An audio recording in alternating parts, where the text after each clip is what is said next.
Cuba bayangkan, anda dah jumpa penjual, emas betul-betul ada depan mata, duit pun dah bayar, tapi anda masih kena tipu.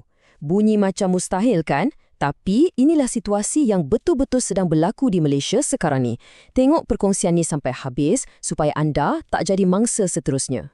Jadi, persoalan besar dia, macam mana satu urus niaga yang nampak sempurna, siap boleh pegang dan belek emas tu sendiri, tiba-tiba boleh jadi satu scam yang licik. Jom kita bongkar sama-sama hilah ni.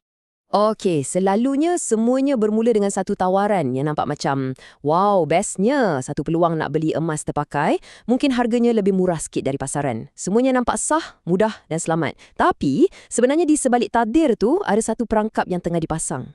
Okey, untuk faham cerita ni, kita kena kenal 3 watak utama. Pertama, kita ada pembeli, ini mungkin anda atau saya yang tengah cari deal emas yang bagus. Kedua, penjual sebengar, orang yang betul-betul ikhlas nak jual emas dia. Dan watak yang paling penting, si penipu atau scammer. Dialah dalang yang aturkan semua benda ni dari belakang.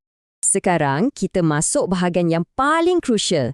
Macam mana scammer ni boleh atur semua ni dengan begitu teliti dan licik? Jom kita pecahkan modus operandi dia satu persatu. Baik, mari kita fahamkan betul-betul. Mula-mula, scammer ni akan menyamar jadi penjual emas online. Dia akan cari iklan orang lain yang betul-betul nak jual emas. Lepas tu, dia curi gambar-gambar tu dan buat iklan sendiri. Lepas tu, dia akan berurusan dengan 2 orang serentak. Dia set appointment dengan pembeli untuk jumpa di satu lokasi, kononnya untuk COD. Pada masa yang sama, dia beritahu penjual sebenar untuk datang ke lokasi yang sama untuk jumpa pembeli. Dekat sinilah magic penipuan tu berlaku. Pembeli akan jumpa penjual sebenar, mereka tak kenal satu sama lain tapi mereka ingat mereka berurusan dengan orang yang sama melalui telefon. Pembeli pun bilik emas, cek semua dan dia puas hati, semuanya nampak perfect. Jadi dengan penuh yakin, pembeli pun buat bayaran. Bayangkan perasaan masa tu, anda tengah pegang emas tu, nampak tulen, penjual pun ada kat depan, mesti rasa selamat dan yakin kan? Inilah saatnya mangsa paling leka sebab semuanya nampak betul dan berjalan macam yang dirancang. Dan inilah dia, detik penentunya. Dengan rasa yakin tu, pembeli pun keluarkan telefon, buka aplikasi bank dan bersedia nak buat online transfer. Saat di mana duit hasil titik peluh bakal lesap dalam sekelip mata. Apa yang pembeli tak tahu ialah nombor akaun yang dia masukkan tu bukan akaun penjual yang ada depan mata dia. Itu adalah nombor akaun scammer yang diberikan melalui WhatsApp. Sebaik saja transaksi selesai dan resit ditunjuk, scammer terus blok nombor dan lesap, hilang. Jadi, apa kesudahannya? Pembeli dah hilang duit beribu-ribu ringgit. Penjual sebenar pula bila cek akaun, tengok-tengok duit tak masuk. Mestilah dia takkan serahkan emas tu. Akhirnya, pembeli balik dengan tangan kosong, duit hangus. Penjual pula buang masa. Yang untung seorang je, si penipu tu. Cerita ni memang menakutkan, saya faham.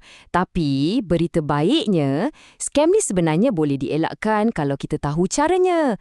Ada beberapa langkah mudah yang anda boleh ambil untuk lindungi diri. Jom kita tengok apa tips penting ni. Tolong ingat 3 benda ni. Pertama, dan ini paling penting, sebelum transfer duit, minta tengok IC penjual. Pastikan nama pada IC tu sama tepat dengan nama pada akaun bank penerima. Ini wajib. Kedua, masa jumpa tu, minta penjual tunjuk chat WhatsApp antara korang.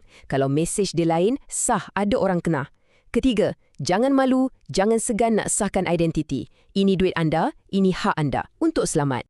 Jadi, pengajaran paling besar daripada kisah ni ialah kita kena sentiasa berwaspada. Scammer zaman sekarang ni makin bijak, makin kreatif. Mereka gunakan kepercayaan kita untuk menipu.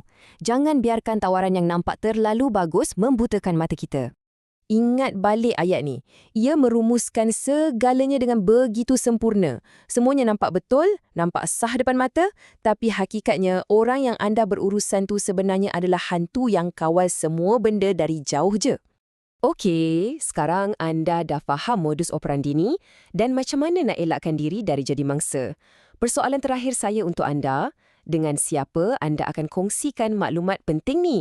Tolong sebarkan pada kawan-kawan, pada keluarga. Sebab satu share dari anda mungkin boleh selamatkan duit ribuan ringgit seseorang.